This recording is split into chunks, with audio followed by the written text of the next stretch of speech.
5절입니다. 육신을 따르는 자는 육신의 일을, 영을 따르는 자는 영의 일을 생각하니 육신의 생각은 사망이요 영의 생각은 생명과 평안입니다. 육신의 생각은 하나님과 원수가 되나니 그는 하나님의 법에 굴복하지 아니할 뿐 아니라 할 수가 없습니다. 육신에 있는 자들은 하나님을 기쁘시게 할 수 없느니라. 아무리 머릿속에 하나님의 영이 거하시면 너희가 육신에 있지 아니하고 영이 있나니 누구든지 그리스도의 영이 없으면 그리스도의 사람이 아니라. 또 그리스도께서 너희 안에 계시는 몸은 죄로 말미암아 죽은 것이나 영은 의로 말미암아 살아있는 것입니다. 아멘. 지난주에는 그리스도 안에 있는 자라는 제목을 가지고 말씀을 나눴죠. 그리스도 안에 있는 자라는 어떤 자인가? 1절로 4절을 보면서 볼 때 엄청 하나님의 사랑과 은혜를 받은 사람이었습니다. 1절 한번 보실까요? 그러므로 이제 그리스도 예수 안에 있는 자들은 결코 정죄함이 없나니. 그리스도 예수 안에 있는 자는 어떤 축복을 받은 자입니까? 정죄함이 없나니. 정죄가 없는 자예요. 또 2절 볼까요? 이는 그리스도 예수 안에 있는 생명의 성령의 법이 죄와 사망으로 해서 너를 해방하였습니다. 그리스도 예수 안에 있는 자는 어떤 은혜를 받았습니까? 죄와 사망에 의해서 해방되었습니다. 3절을 보십시다. 율법이 육신으로 말미암아 연약하게 할 수 없는 것을 하나님은 하시나니 곧 죄로 말미암아 자기가 우리를 죄 있는 육신의 모양으로 보며 육신의 죄를 행하사 4절 육신을 따르지 않고 그 영을 따라 행하는 우리에게 율법의 역과 이루어지게 하시니라. 그리스도 예수 안에 있는 자에게 어떤 사람을 부어줬습니까? 율법의 욕구가 이루어진 것을 알 수 있습니다. 죄 없는 하나님의 아들 예수를 이 땅에 보내서 우리 죄를 감당하게 하시고 다시 말해서 십자가에 죽게 하시고 그러므로 율법이 성취되게 하셨다는 것이. 율법은 범죄한 자에게 뭘 요구해요? 범죄한 그 사람을 요구해요. 그 사람의 생명을 요구합니다. 그런데 하나님께서 어떻게 하셨다는 거예요?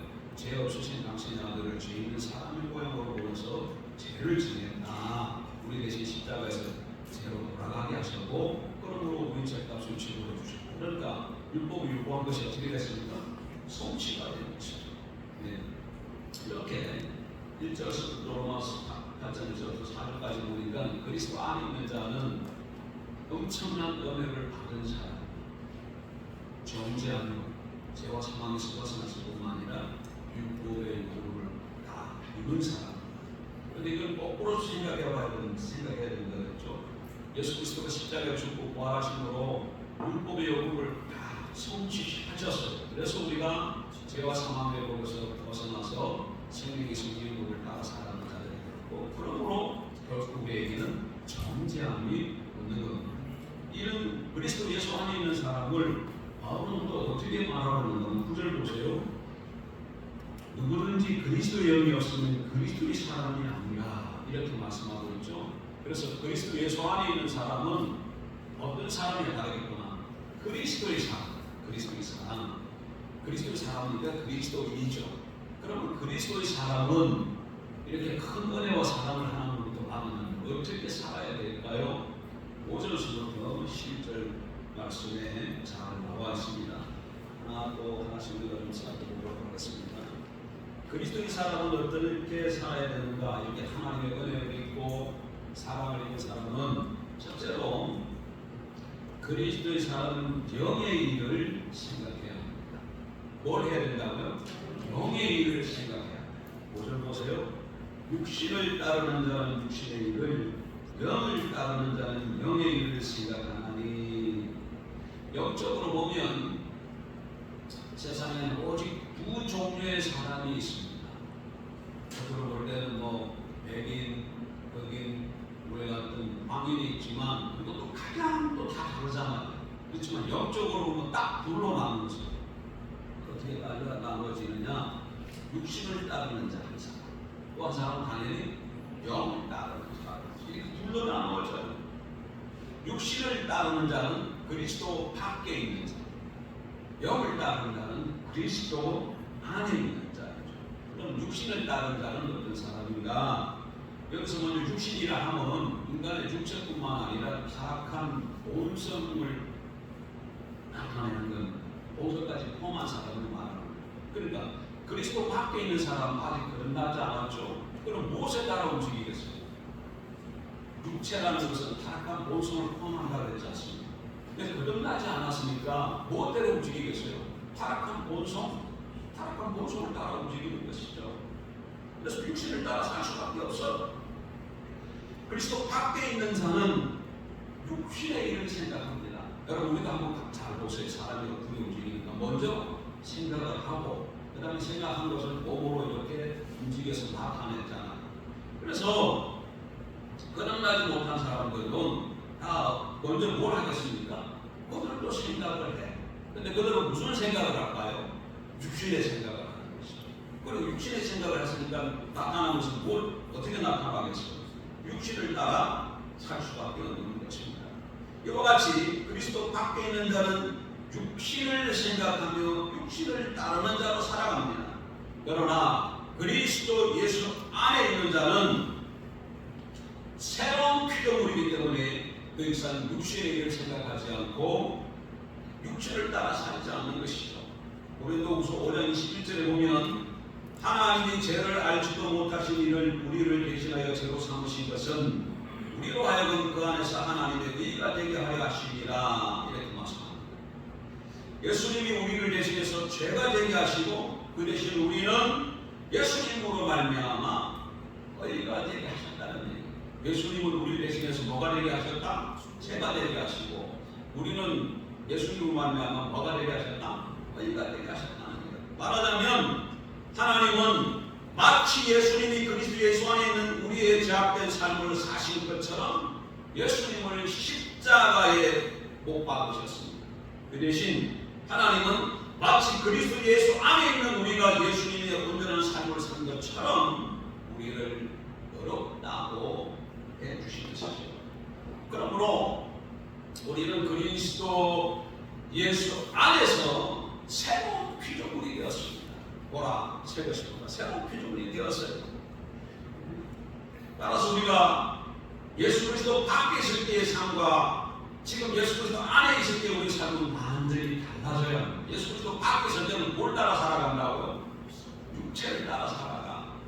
육신을 가지고 있기 때문에 육체의 본성을 타락한 본성을 가지고 있기 때문에 그걸 따라 살아가는. 그러나 예수 그리스도 믿고 영접함으로 거듭나서 그리스도 안에 있는 자에게는 삶이 180도 달라져야 되겠죠. 그러면 그리스도 예수 안에 있는 자의 삶은 어떻게 해야 됩니까? 오늘 보면 5절 후반부에 보니까 영을 따르는 자는 영의 일을 생각하나니 그리스도의 사람은 육신의 일이 아니라 영의 일을 생각하고 육신을 따르는 자가 아니라 영을 따라 살아가는 자라고 말씀합니다. 오늘 본문 9절에 보게 되면 9절 한번 보세요. 거기 보면 하나님의 영과 그리스도의 영이라는 표현이 나오고 있어요.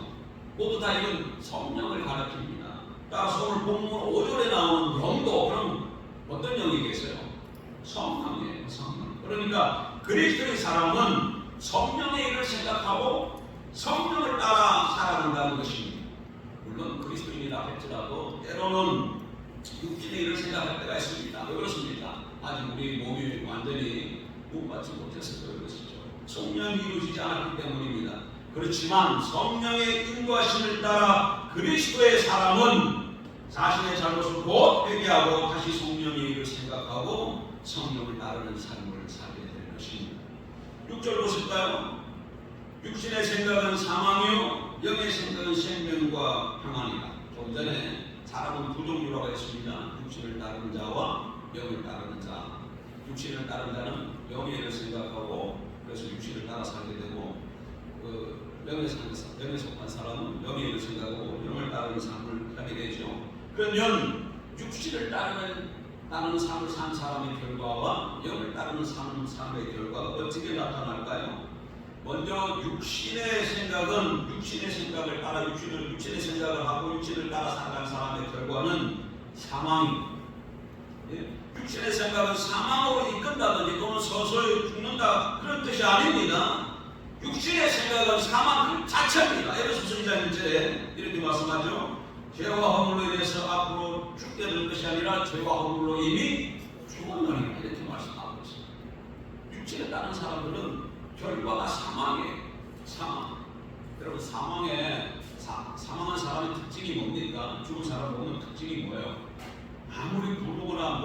앞에서 움직인다 할지라도 반응하지 않는다는 거예요.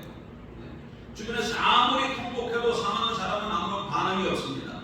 영적인 사망도 마찬가지입니다, 여러분. 영적으로 사망한 사람은 하나님을 전혀 의식하지 않아요. 하나님을 두려워하지 않습니다. 하나님 말씀 앞에서도 전혀 반응이 없어요. 이게 죽은 사람의 영적. 디모데전서 5장 6절에 향락을 좋아하는 자는 살았으나 죽었느니라. 육신의 일을 생각하는 자는 향락을 좋아합니다. 육신에 대해서 살았기 때문에 그런 것이죠. 그러나 향락을 좋아하는 자는 하나님에 대해서 죽었습니다. 하나님과는 관련 있는 삶을 살기 때문에 그런 것이죠. 이어서 영의 생각으로 살아가는 사람, 영을 따라가는 사람의 결과는 어떻게 무엇이라고 말씀합니까? 본문에 생명과 평안이라. 생명과 평안이라. 물론 이 생명도 하나님에 대해서 사는 것이죠.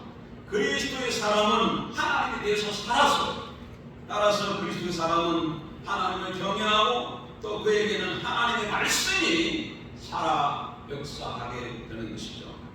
나아가서 또 여기 보게 되면 여기에 사람의 결과는 어떻게 됩니까? 생명이 있고 평안이 있다고 말하고 계시잖아요. 이 평안도 하나님에 대한 평안을 가집니다. 7절에 보면 다시 한번 보실 때 7절 육신의 생각은 하나님과 원수가 되나니 이는 하나님의 법에 굴복하지 아니할 뿐 아니라 할 수도 없습니다. 여기 보니까 육신의 생각은 하나님과 원수가 된다. 그럼 영의 생각은 어떻게 될까요? 하나님과 평안이 되는 것이죠. 그러므로 그들이 사랑하는 하나님과 평안을 누립니다. 사랑하는 성도 여러분, 그리스도 밖에 있는 자는 욕심을 따라가는 살아가는 사람, 육신을 따르는 자, 육신의 생각을 하죠. 육신의 생각은 사망입니다. 그러므로 그리스도 예수 밖에 있는 자는 하나님의 나라를 유혹으로 받을 수가 없습니다. 이게 문제인 거예요. 육신의 생각을 가지고 육신을 따라 살아가게 되면 그 결과가 사망이고, 따라서 무엇을 유혹으로 받지 못한다? 하나님의 나라를 유혹으로 받지 못해. 그러면 거꾸로 그리스도 예수 안에 있는 사람은 어떻게 되겠습니까? 그리스도의 사람은 영을 따르는 자이죠. 영을 따르는 자는 영의 일을 생각합니다. 영의 생각은 결과가 뭡니까? 생명과 평강이. 따라서 그리스도의 사람은 하나님의 자녀에게 하나님의 나라를 유혹으로 받게 되는 것입니다. 말씀드린 대로 때로는 그리스도의 사람도 우리 몸이 아직 구속을 받지 못했기 때문에 육신의 일을 생각할 때도 있어요. 육신이 연약하기 때문에. 그럴 때마다 우리 몸을 쳐서 복종시키고 다시금 영의 일을 생각하고 영을 따라 하나님 앞으로 나아감으로 하나님이 주시는 생명과 평강 가운데 우리가 살아가는 저 여러분이 되어 줄 믿습니다. 우리 자신을 또 한번 돌아보세요. 우리 자신을 여러분 삶 가운데 생명이 있습니까? 평강이 있습니까? 영에 속해서 영을 생각을 하고 영을 따르는 자의 결과가 뭐라고 해서 생명과 평강이라고 성경이 말씀하고 계시잖아요. 근데 내 안에 지금 하나님이 주시는 생명이 있다, 평강이 있다. 그럼 내가 지금 어떻게 살고 있다는 거예요? 영의 일을 생각하고 영을 따라 살아가고 있는데, 근데 내가 지금 생명이 없는 것 같아, 메마른 것 같아, 평강이 깨졌다. 그럼 내가 지금 어떤 상태에 있다는 거죠? 육신에 따라가는 삶을 살고 있는 땅인데, 사람은 두 종류밖에 없어요. 영의 생각하고 영을 따르는 자, 육신을 생각하고 육신을 따르는 자. 육신을 따르는 자의 결국은 사망이고, 영을 생각하고 영을 따르는 자는 생명과 평강. 이걸 기준으로 삼아서 늘 나를 좀 점검해보고, 내가 안에 생명과 평강이 있으면 하나님을 내게 주신 것이고, 내가 지금 성령을 따라서 하는 걸 그로 인해서 기뻐하고 즐거워 하나님께 감사드리고, 내가 어느 순간 보니까 내가 생명이 없고 평강을 잃어버렸다. 아, 내가 지금 육신으로 돌아갔구나, 나로 돌아갔구나. 그걸 깨닫고 속히 돌이키는 저 여러분 되길 주의 이름으로 축복합니다. 오늘 오전에는 말씀 여기서 마치도록 하겠습니다. 이제 마치고 식사하고 또 다음을 같이 하기를 바랍니다. 찬송가